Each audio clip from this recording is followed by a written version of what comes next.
মাদকসহ এলাকার বিভিন্ন কারণ নিয়ে শত্রুতার জের ধরে সুব্রত বিশ্বাস ক্ষুব্ধ হয়ে আছে। গ্রাম পুলিশ নিত্যবালার বাড়িতে হামলা ভাঙচুর এবং লুটপাট করে সুব্রত বিশ্বাস এ বিষয়ে থানায় অভিযোগ দায়ের করেন নিত্যবালা।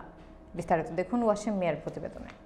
গোপালগঞ্জের মুকসুদপুরে গ্রাম পুলিশের বাড়িতে হামলা ভাঙচুর এবং লুটপাটের অভিযোগ উঠে এসেছে। ঘটনাটি ঘটেছে মুকসুদপুর উপজেলার বেতগ্রামে। স্থানীয়ভাবে অভিযোগের সূত্রে জানা যায়, বেতগ্রামের মৃত চুবন বালার ছেলে নিত্যবালা গ্রাম পুলিশের চাকরি করেন তিনি। একই গ্রামের পাশের বাড়ির ওয়ার্ড আওয়ামী লীগের সভাপতি রসিক বিশ্বাসের ছেলে সুব্রত বিশ্বাস একজন মাদকসেবী এবং বিক্রেতা। মাদকসহ এলাকার বিভিন্ন কারণ নিয়ে শত্রুতার জের ধরে সুব্রত বিশ্বাস ক্ষুব্ধ হয়ে আছে গ্রাম পুলিশ নিত্যবালার উপর। তারই জের ধরে 19 মার্চ সকালে সুব্রত বালা দেশীয় অস্ত্র নিয়ে গ্রাম পুলিশ নিত্যবালার বাড়িতে আক্রমণ চালায়।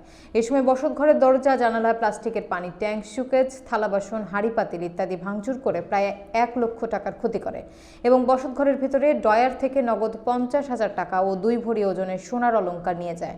এ ঘটনায় নিত্যবালা বাদী হয়ে মুকসুদপুর থানায় লিখিত অভিযোগ দায়ের করেছেন। এ ব্যাপারে তদন্তকারী কর্মকর্তা এসআই মোহাম্মদ মুস্তাফিজুর রহমানের সাথে যোগাযোগ করলে তিনি জানান, এ ব্যাপারে মামলা প্রক্রিয়াধীন আছে। কাঠি ঘুরে ঘুরে বড় বড় তাও দিয়া আবার ঘর দুয়ার কাটিয়ে কুটিয়ে ডজন করছে। আমি তারপরে একটা মাঠ হলো আমার 9 মাস, এই 9 মাস তার একটা ধাক্কা লাগতো স্যার, তার সে ডাক্তার পাঠাচ্ছি সকালবেলা।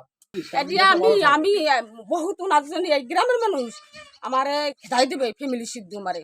তারপরে ওনার জন্য আমি অনেকের মানুষই পাও ধরে রয়েছি, দেখি ভালো হয় নাকি। তবু উনি ভালো হয় নাই, এই নাই আমি ওনার ত্যাগ করে দেবো। আমার ওরম স্বামীর দরকার না। আমি কিসেন বইয়ে কষ্ট করে সলদুরি নিয়ে খাই, তাও আমার কিছুই তাই না। আর মারধর করে সব কিছু নিয়ে আমি না অসহায় হয়ে গেছি এখানে।